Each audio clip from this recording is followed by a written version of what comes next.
आप अपना स्टेमिना बढ़ाओ एशियन गेम के लिए, और बहुत जरूरी है। तुम्हें मेरे स्टेमिना पे शक है तो एक बार हटो।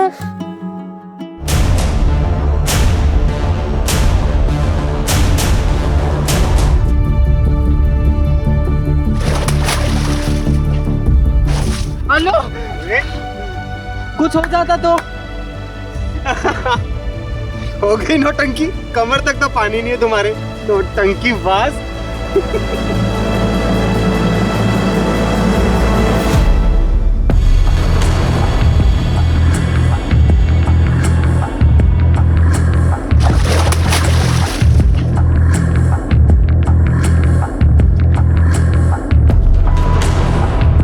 हेलो, क्या कर रहे हो?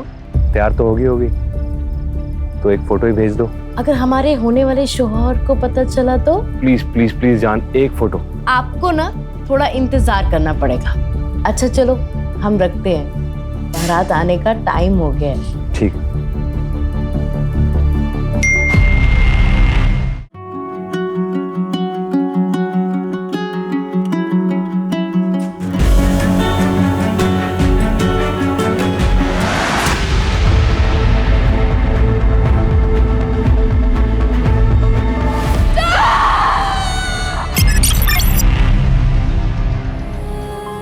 कभी कभी ये दिल किसी से भी लग जाता है, आखिर क्यों होता है ऐसा? शायद ये एक रूह का पाक रिश्ता होता है दूसरी रूह के साथ, जो ना समाज की बनी दीवारों से डरता है ना नियमों को।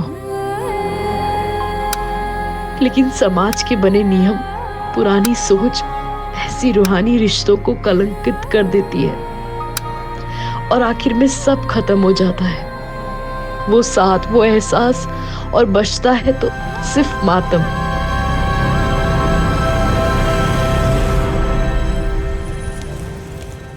अब्दुल काका। हाँ चांद बेटा। सब तैयारी हो गई है? हाँ चांद बेटा, सारी तैयारियां हो चुकी है। डिनर में किसी भी चीज की कमी नहीं रहनी चाहिए, और हाँ, मीठे में शेर खुरमा जरूर रखिएगा। बस आधे घंटे में शीरकुरमा भी तैयार हो जाएगा। ठीक है। हेलो, रुक सर। अब हमसे दूर जा रहे हैं ना, लेकिन याद रखिएगा आप कभी हमसे दूर नहीं रह पाओगे। ये तो तुम्हारी गलत फहमी है। आजकल तो सिर्फ हमें एक ही का ख्याल आता है। चलो हम बाद में बात करते हैं। चांद, सब सेट है? जी अरबाज भाई, सब ठीक है। ये हीना तबस्सुम कहाँ रही? हीना तबस्सुम, और कितना वक्त लगेगा? आ गए भाईजान। कैसी लग रही हूँ?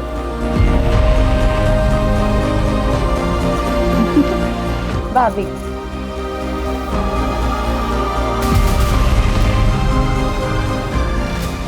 बेगम को तैयार होने के लिए थोड़ा तो वक्त लगेगा ना मियाँ? और कितना वक्त लेंगे? अब हमारी बहन को देखिए, कितना जल्दी तैयार होकर आ गई। एक मिनट, तेरा कॉल है। हाँ। हेलो। हाँ जोया। तुम जो कर रहे हो ना चांद, इसका नतीजा अच्छा नहीं होगा। तुम्हारे लिए क्या कुछ नहीं किया हमने।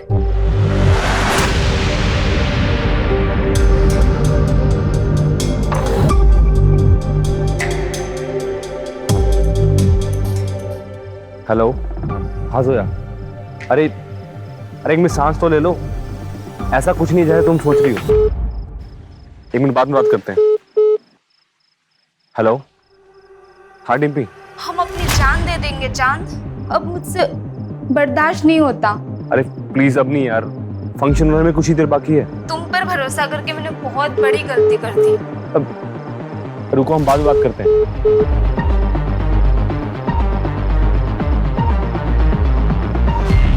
हेलो। क्या कर रहे हो? तैयार तो होगी तो एक फोटो ही भेज दो। अगर हमारे होने वाले शौहर को पता चला तो? प्लीज प्लीज प्लीज जान, एक फोटो। आपको ना थोड़ा इंतजार करना पड़ेगा। अच्छा चलो हम रखते हैं, बारात आने का टाइम हो गया है। ठीक।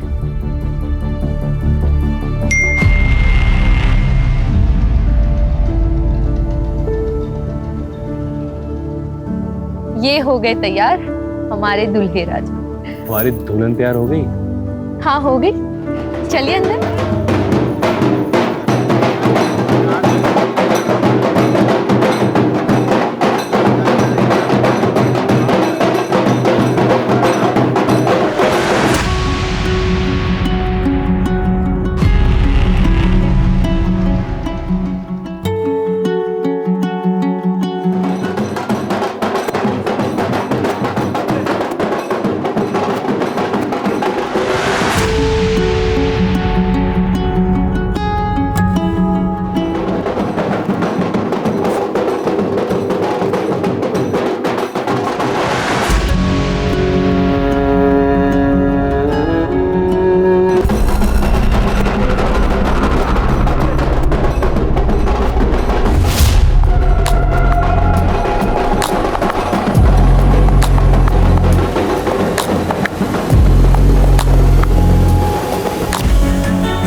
तीसरी बार तुमने अपना रिकॉर्ड तोड़ा है।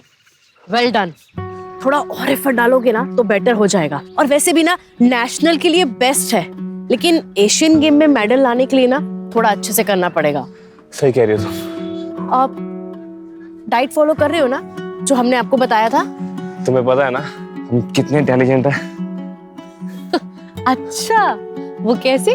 वो ऐसे कि हमने अपने न्यूट्रिशन से प्यार कर लिया। अब सारी जिंदगी फिटनेस की टेंशन खत्म। अच्छा, लेकिन हम सीरियस हैं। हम चाहते हैं कि आप अपना स्टेमिना बढ़ाओ एशियन गेम के लिए, और बहुत जरूरी है। तुम्हें मेरे स्टेमिना पे शक है तो एक बार हटो।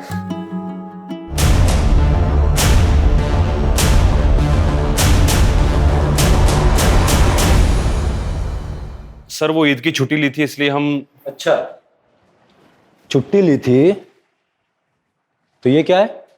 सोशल मीडिया पर ये वीडियो चल रहा है। डीएसपी साहब ने ऑर्डर पर बुलाया तुमको। पुलिस ट्रेनिंग ग्राउंड पर ये सब करोगे? एक मिनट, डीएसपी साहब ने ये वीडियो कैसे देख ली? क्या सारा दिन इंटरनेट पे वो सर्फिंग करते रहते हैं? क्या कहना चाह रहे हैं? देखिए सर, हम सब अच्छे से जानते हैं, अगर आपकी कोई हमारे से प्रॉब्लम है तो खुल के बताइए। ऐसे खेल मत खेलिए। दोस्ती और दुश्मनी सब खुल के करते हैं हम। और ये मत भूलो कि हम तुम्हारे सीनियर हैं। बस इतना कह रहे हैं कि दोबारा ऐसा नहीं होना चाहिए, समझे? जा सकते हो। जी, लेकिन एक बात याद रखिएगा, आप हमें चाहे कितने भी नापसंद करते हो, ऐसे छोटे मोटे बहाने करके आप हमें सस्पेंड नहीं करा पाएंगे।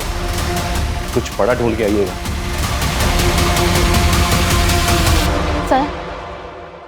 सर। जी क्या हुआ बताइए? हमारा नाम रीना है। हमारे नेशनल कॉलेज के पास एक बार है जहाँ पर कुछ लोग हमेशा नशे की हालत में लड़कियों के साथ छेड़छाड़ करते रहते हैं। उस बार का मालिक भी हमारे साथ बदतमीजी करता है। क्या नाम है बार का? पीएल।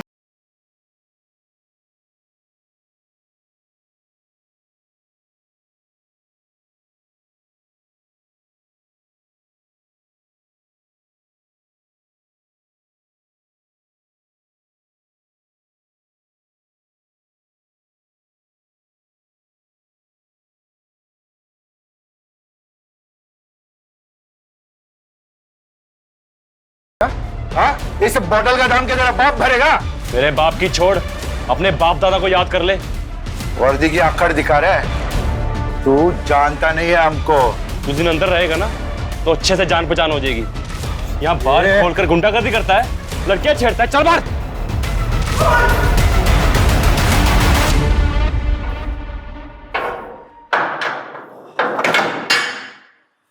ये सब क्या चांद?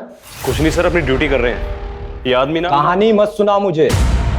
और ये मत भूलो कि ये जो वर्दी मिली है ना, स्पोर्ट्स कोटा में मिली है तुम्हें। ना तुम्हारे बस की बात नहीं है सब इंस्पेक्टर बनना। जिस आदमी को अंदर डाला है ना, तुरंत रिलीज करो। सर इसके खिलाफ कंप्लेंट मिली है हमें। कंप्लेंट मिली है? मतलब कोई भी लड़की आकर कुछ भी कहेगी, बिना इंक्वायरी किए मान लोगे? हाँ मिश्रा जी? Yes sir. ये सज्जन आदमी को तुरंत रिलीज करिए। यस।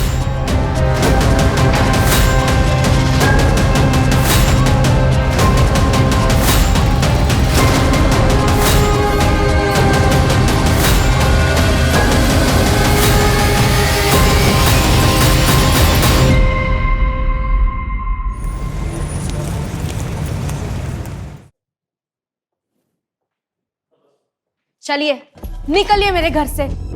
आपकी हिम्मत कैसे हुई यहाँ आने की? हाँ निकलिए। तबस्सुम, मैंने आपसे कितनी दफा कहा है मुझे नहीं आना है आपके साथ घर वापस। मानते हैं हमसे गलती हुई, लेकिन नाराजगी छोड़ो और हमारे साथ चलो। कब तक ये मायके में पड़ी रहोगी? मतलब वो यहाँ पड़ी नहीं है, तबस्सुम का भी घर है ये। चांद, वाह, अपने ही बहनोई की गिरबान पर हाथ डाला। शर्म, हया, तहजीब सब भूल गए। ये भी भूल गए कि अपनी बहन के शौहर से किस तरह से बात करते हैं।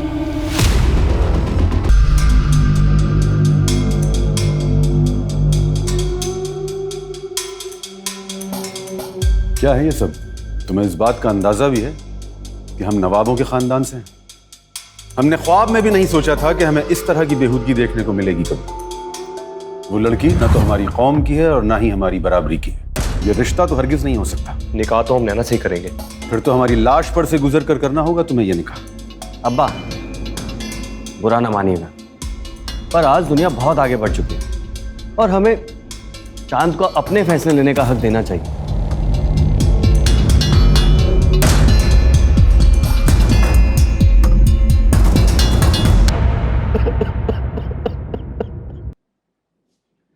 चांद जवान था, सेहतमंद था, स्पोर्ट्समैन था अब्बान। उसको कैसे हार्ट अटैक हो सकता है? मुझे यकीन नहीं हो रहा।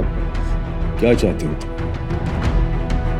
अपने बेटे को दफनाने से पहले हम उसके जिस्म के टुकड़े टुकड़े कर दें। डॉक्टर ने डेथ सर्टिफिकेट दे दिया है, अब किसी पोस्टमार्टम की कोई जरूरत नहीं।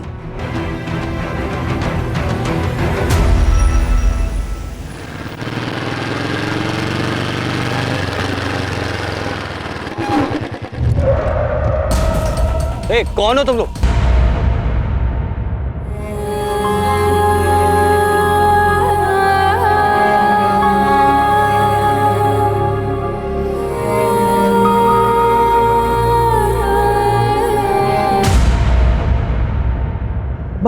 चांद को ऐसे कैसे हार्ट अटैक आ सकता है? चांद जवान था, सेहतमंद था, स्पोर्ट्समैन था अब्बा। चांद को हार्ट अटैक हो ही नहीं सकता। मैं यकीन नहीं कर पा रहा हूँ। अब्बा। हाँ बेटा। अब्बा, आप दिल के मरीज हैं। भाई के जाने का गम सबको है, मगर आप यूं ही ये सब सोचते रहोगे तो आप ही की तबीयत बिगड़ेगी ना। अब ये सब सोचना बंद कीजिए और ये लीजिए दवाई।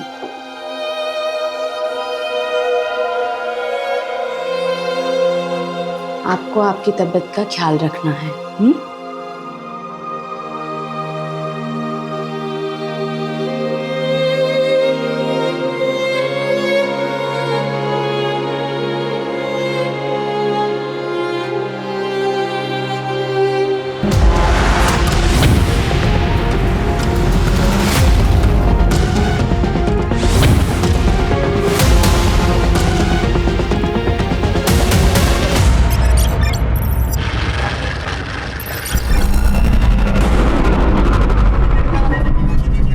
जी कहिए। मेरा आज इंटरव्यू है, मुझे देर हो रही है। मुझे अगले आईटी चौराहे तक उतार देंगे? भाई बैठिए।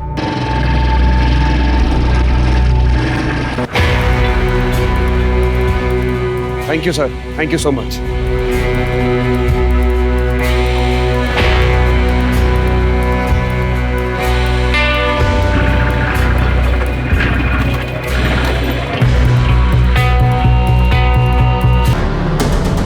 क्या हो गया इसको? ये बोल रहा है किसी ने कुछ चुभोया है इसे। ऐसे मुंह देखता रहेगा, इसको अस्पताल भी लेके चले। आई एम सॉरी, पर ये नहीं रहे।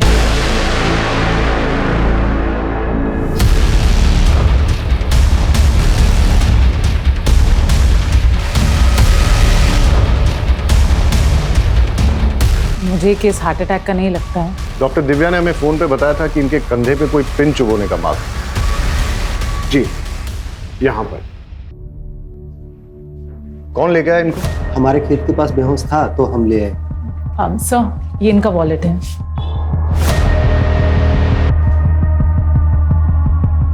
नवाब अरबाज कुरैशी, उन्नाव। फैमिली को इन्फॉर्म करो और बॉडी को पोस्टमार्टम के लिए भेजो। Right sir. हम नवाबों के खानदान से हैं। पूरे उन्नाव में हमारी शान थी, लेकिन एक झटके में हमारा पूरा कुनबा बिखर गया। पहले छोटा बेटा चांद और अब अरबाज। हमारे अरबाज चांद से बेहद मोहब्बत करते थे। उन्हें यकीन ही नहीं हो रहा था कि चांद को हार्ट अटैक कैसे आ सकता है। अरबाज को ऐसा क्यों लगता था कि चांद की मौत हार्ट अटैक से नहीं हुई है? शायद वो अपने भाई की मौत के सदमे में था।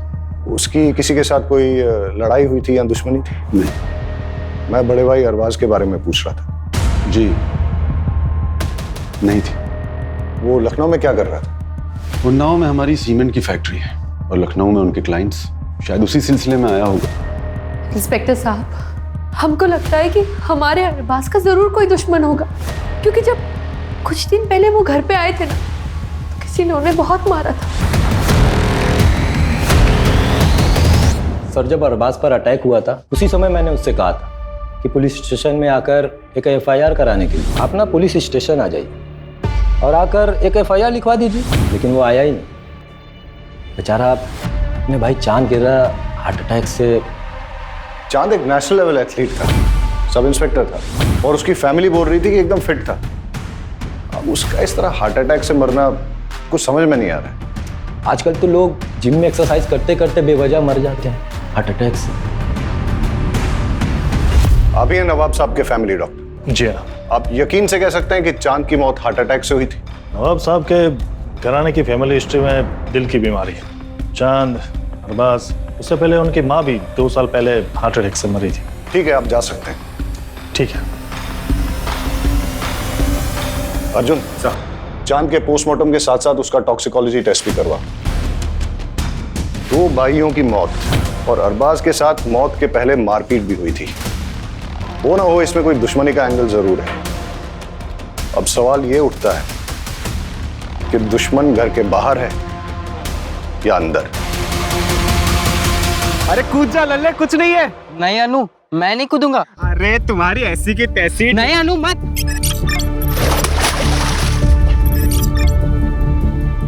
अरे नौटंकी बाज।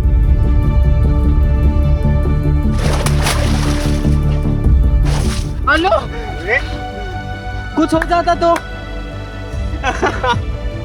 हो गई नौटंकी, कमर तक तो पानी नहीं है तुम्हारे, नौटंकी बाज।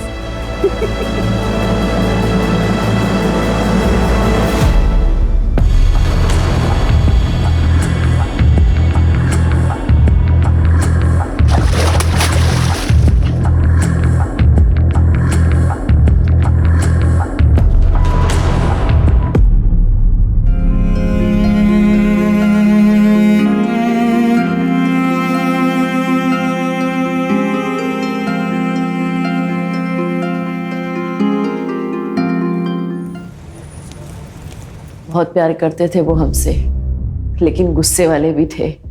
हम उन्नाव पुलिस वालों को कह कह के थक गए थे कि चांद को हार्ट अटैक नहीं आ सकता है। हम खुद पेशे से न्यूट्रिशनिस्ट हैं। उनके खाने पीने में कड़ी निगरानी रखते थे हम। अभी अभी आपने बताया कि वो व्यवहार से थोड़े गुस्सैल थे, तो उनकी किसी के साथ कोई अनबन जिसके बारे में आप जानती हैं? शायद हमारी शादी, हम दोनों अलग अलग धर्म के थे और इस शादी के खिलाफ बहुत से लोग थे। मेरे कुछ घर वाले और चांद के कुछ जानने वाले लोग। ऑनलाइन तो हमारे रिश्ते का मजाक भी बना था। ये देखिए,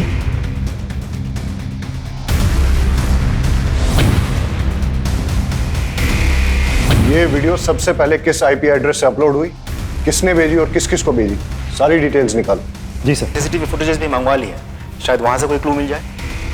सर, ये अरबाज की पोस्टमार्टम रिपोर्ट है।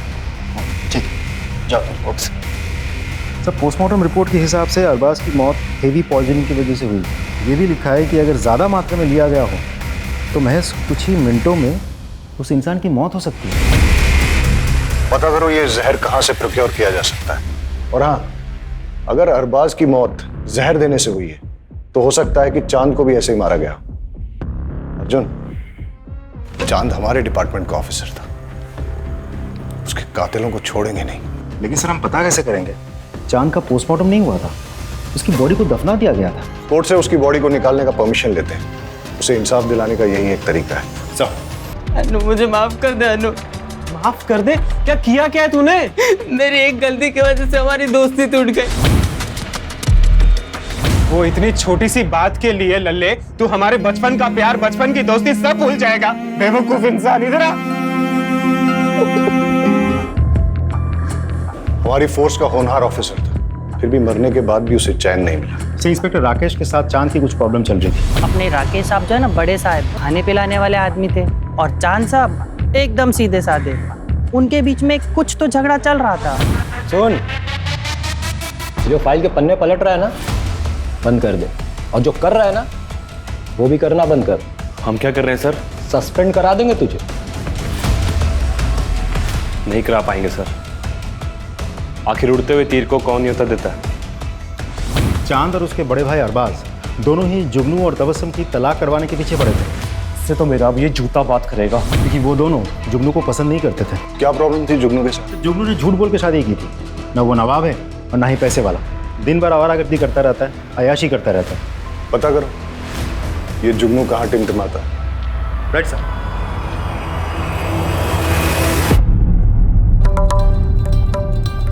निम्मो भाई, आज ऐसा मुजरा करना कि घर जाने के बाद भी तुम्हारा खुमार ना उतरे।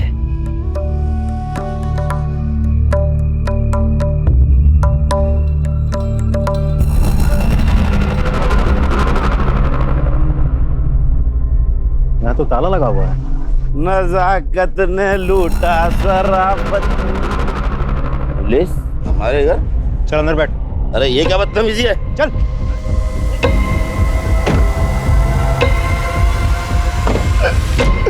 जनाब, हमने कुछ नहीं किया है, बस हमें हमारी बेगम हमारे घर में चाहिए। हम उनसे बहुत मोहब्बत करते हैं। दोनों भाई तेरे खिलाफ थे। चांद जो कि पुलिस ऑफिसर था, पहले तूने उसको मार दिया और साथ ही साथ नवाब साहब की प्रॉपर्टी का एक हकदार कम कर दिया। और फिर मौका मिलने पर उसके बड़े भाई अरबाज को भी रास्ते से हटा दिया तूने। तो तेरा तलाक भी नहीं हो सकता तबस्सुम से। लाहौल में लकूवत, हम उनका खून कैसे कर सकते हैं साहब? तो चांद की पोस्टमार्टम रिपोर्ट आ गई है, उसे भी वही जहर दिया गया है जो अरबाज को दिया गया था। दोनों भाइयों की मौत से सबसे ज्यादा फायदा किसको हो सकता है? सर मुझे तो लगता है हमें जुगनू पर नजर रखनी चाहिए। रखो। और कुछ पता चला? सर हम अरबाज का कॉल रिकॉर्ड चेक कर रहे थे, पता चला कि वो एक सीबीआई ऑफिसर के साथ टच में था, नाम है सदानंद भोसले। अच्छा, भोसले साहब से अपॉइंटमेंट लो, मिलते हैं। चल। तुम्हारे सोशल मीडिया का पेज नैना और चांद के खिलाफ हेट स्पीच से भरा है। क्यों भाई, क्यों किया ऐसा? सर मैंने लिखा और वो वीडियो भी वायरल की। इसमें क्या गलत किया सर? नैना मेरी कजन है, अगर मैं अपने घर की इज्जत नहीं बचा सकता तो किस काम का हूं मैं सर?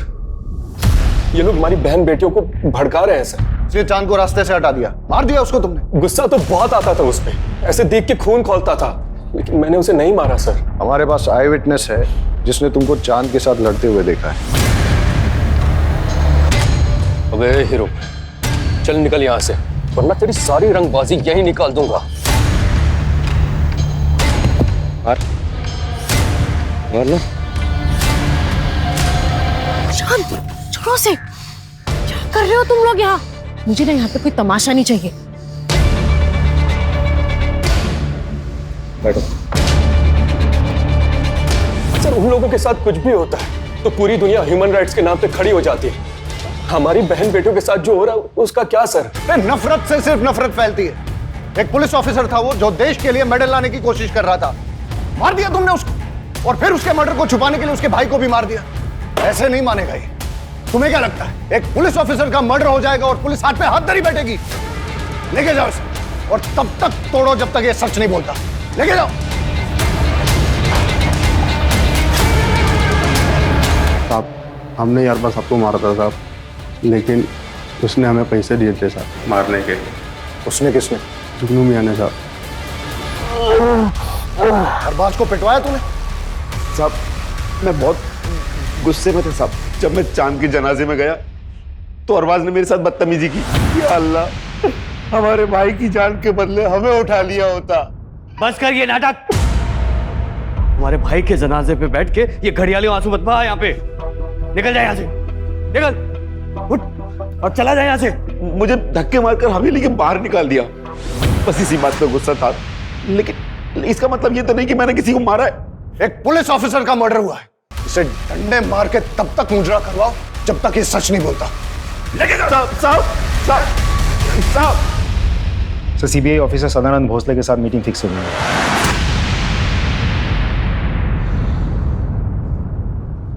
अरबाज ने मुझसे बात की थी। वो चाहता था कि उसके भाई के मर्डर की इन्वेस्टिगेशन सीबीआई करे, लेकिन सीबीआई ऐसे किसी केस को कैसे ले सकती है?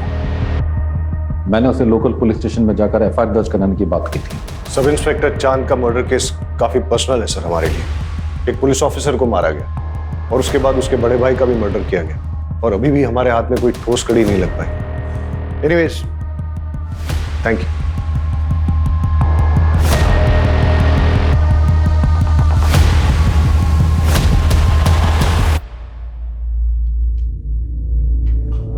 अवस्थी साहब थोड़ा ध्यान रखिएगा।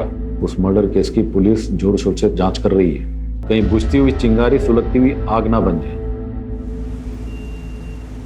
केस के लिए जरूरी है इसलिए तुमसे पूछ रहा हूं, क्या तुम्हारे और चांद के बीच में फिजिकल रिलेशंस थे? नहीं सर, हमने डिसाइड किया था कि जो करेंगे शादी के बाद करेंगे। लेकिन आप ये सवाल क्यों पूछ रहे हो? इससे उसकी मौत का क्या वास्ता है? जांच में हमें यह पता चला है कि चांद उन्नाव के बाहर एक केमिस्ट से रेगुलर तौर पे सेक्सुअल परफॉर्मेंस की दवाइयां खरीदता था। इंस्पेक्टर साहब, आप लोग यहाँ? आपकी हवेली की तलाशी लेनी। सर्च वारंट है हमारे पास। अर्जुन सर, सर्च करो।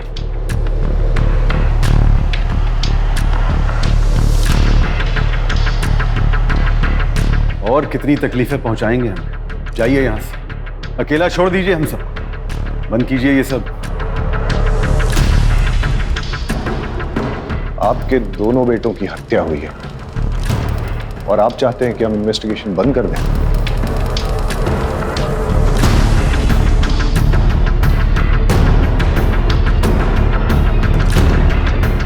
सर, चांद के कमरे से ये मोबाइल और ये फाइल मिली।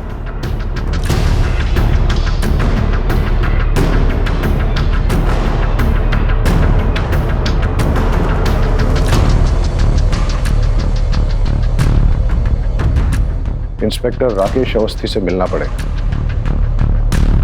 आपका चांद के साथ कोई प्रॉब्लम चल रहा था तो आपने उसे मरवा दिया और फिर इस मर्डर को छुपाने के लिए चांद के बड़े भाई अरबाज को भी मरवा दिया। ये सब बकवास और बेकार की बातें हैं। ये डॉक्यूमेंट्स देखिए, चांद ने ये सबूत इकट्ठे किए थे कि 6 महीने पहले एक लड़के को आपकी कस्टडी में टॉर्चर करते हुए आपने उसे मार डाला। सर क्या कर रहे हैं? अगर इसका लाइसेंस एक्सपायर है तो अगर इसे जान से मार देंगे। तुम मेरे बीच में टांग अड़ाना बंद कर, निकल यहां से। मैंने कहा निकल यहां से।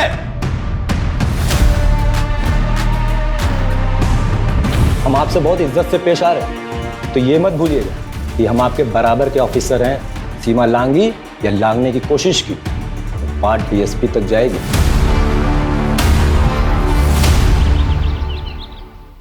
वहीं रुक जाओ, वहीं रुक जाओ। अगर हमारा बेटा तुम्हारे प्यार में नहीं पड़ा होता ना, तो आज वो जिंदा होता।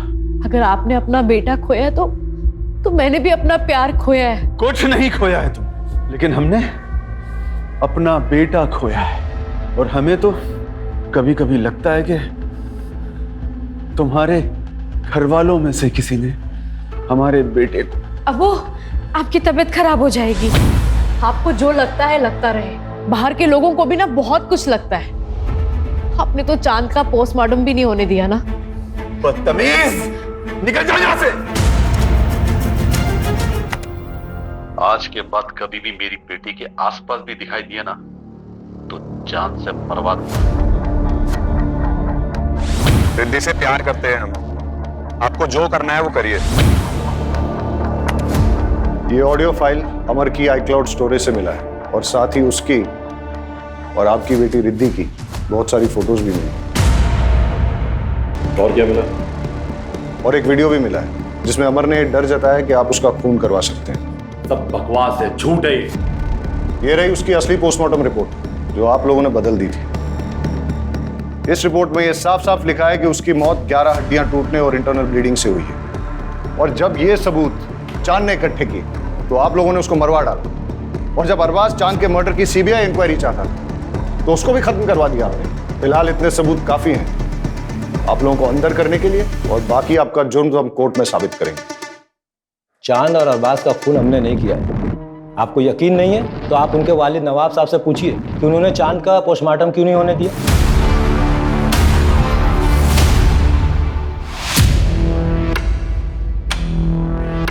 कैसे हैं इकबाल साहब? ठीक है। अभी हमें जब पता चला कि इकबाल साहब को हॉस्पिटल लेके आए तो हमने सोचा कहीं इनके साथ भी ऐसा ही तो नहीं हुआ जैसा इनके बेटों के साथ। नहीं सर, नवाब साहब को सिर्फ दिल की बीमारी है। नहीं, उनकी जो लेटेस्ट रिपोर्ट्स आई है उसके हिसाब से लग रहा है कि बहुत दिनों से उन्होंने अपनी दवाई नहीं ली। मगर अब्बा तो उनकी दवाई हमेशा वक्त पर लेते थे और हम हमेशा उनकी दवाई अपने साथ ही कैरी करते थे। वक्त बे वक्त अगर जरूरत पड़ गई तो आप हमें 2 मिनट दीजिए, हम लेकर आते हैं।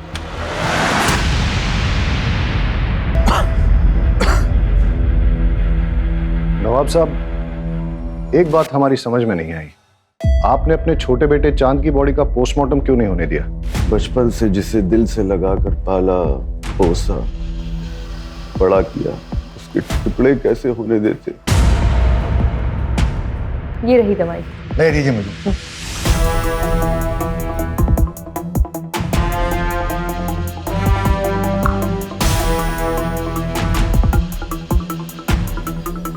सर ये तो शुगर है, चीनी है ये। कौन देता था इन्हें दवाई?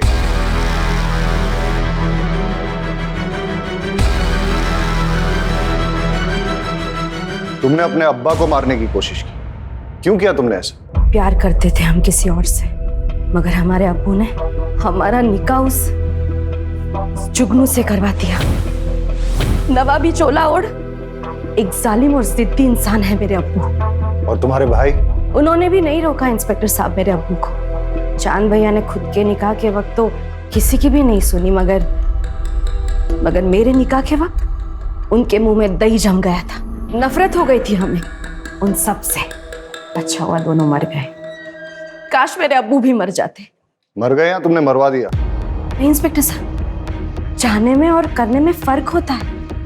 हमें नफरत जरूर थी मगर हमने नहीं मारा उन्हें, सच्ची।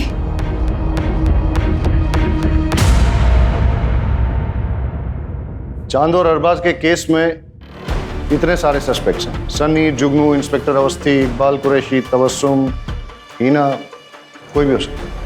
लेकिन सर अभी भी समझ में नहीं आ रहा है कि चांद और उसके बड़े भाई अरबाज को मार कौन सकता है? इनमें से कोई भी हो सकता है, या फिर नैना, क्योंकि जो जितना भोला भाला दिखता है वो उतना ही शातिर भी हो सकता है। एक काम करो अर्जुन, चांद और अरबाज के केस में ये जितने भी सारे सस्पेक्ट्स, सबकी डिटेल्स फिर से निकालो। छोटी से छोटी चीज भी चेक करो, कुछ तो है जो हमसे छूट रहा है। सर बस एक कड़ी हाथ में आ जाए तो सारे पेज खुल जाएंगे।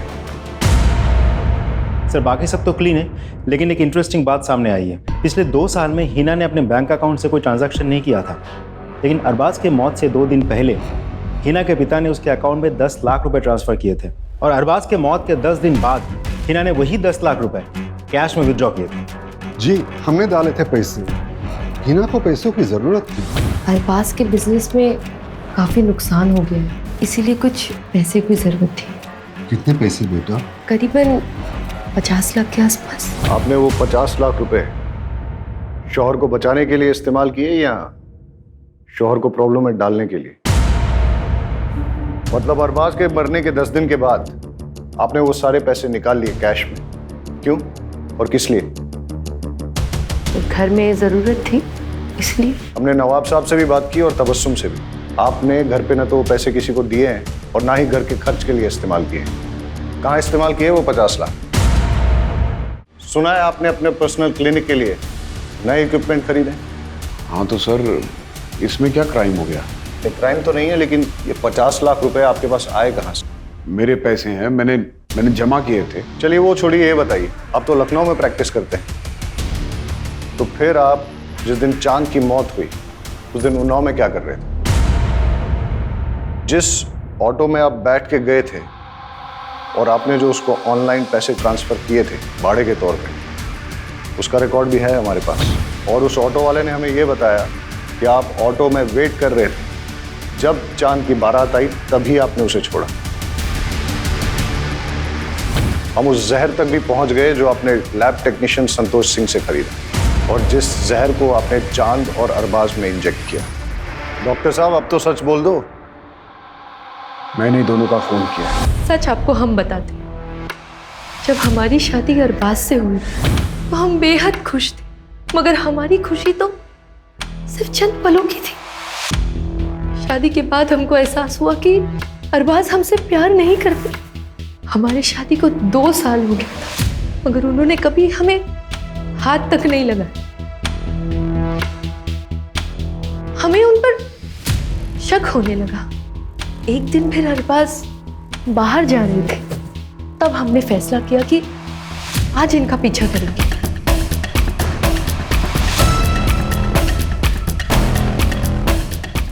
अरे लल्ले, आज तुम हमसे मिलने आए हो? हमने देखा कि हमारे शौहर एक मर्द के साथ मोहब्बत कर रहे थे। पागल है क्या तू? मरना है तुमको? आई लव यू टू लल्ले। जब तुमने मुझे एकदम से किस कर लिया था तो मैं घबरा गया था, मैं अपने आप को एक्सेप्ट नहीं कर पा रहा था मैं। पर सच बात तो यह है कि आई लव यू टू। लेकिन अनु, दुनिया हमें समझ नहीं पाएगी। हमें कुछ करना पड़ेगा। अगर मैं दुनिया के सामने मर जाऊं तो? पागल है क्या तू? नहीं, मैं लखनऊ जाके रहूंगा। तुम आते रहना मुझे मिलने के लिए, किसी को कुछ नहीं पता चलेगा। जब हमने अरबाज से कन्फ्रंट किया तो उन्होंने हमें थप्पड़ मारा। हम पूरी तरह से टूट गए थे।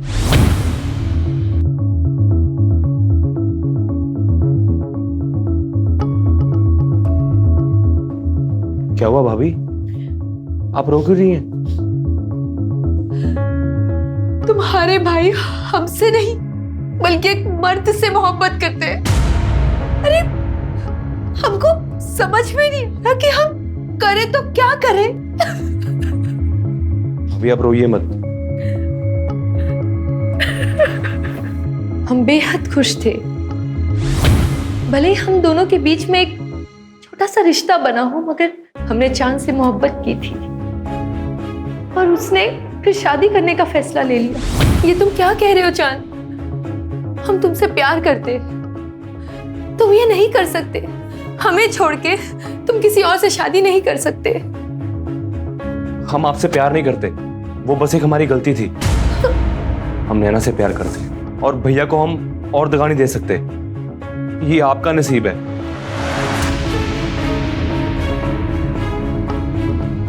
एक भाई ने हमें तन्हा कर दिया और दूसरे ने हमारा प्यार किसी और को उठाकर दे दिया। ये देखकर हमारी तो इतनी ठेस पहुंची कि हमारा दिल पत्थर का बन गया साहब। जब एक इंसान का दिल पत्थर का बन जाता है ना, तो इससे कोई फर्क नहीं पड़ता।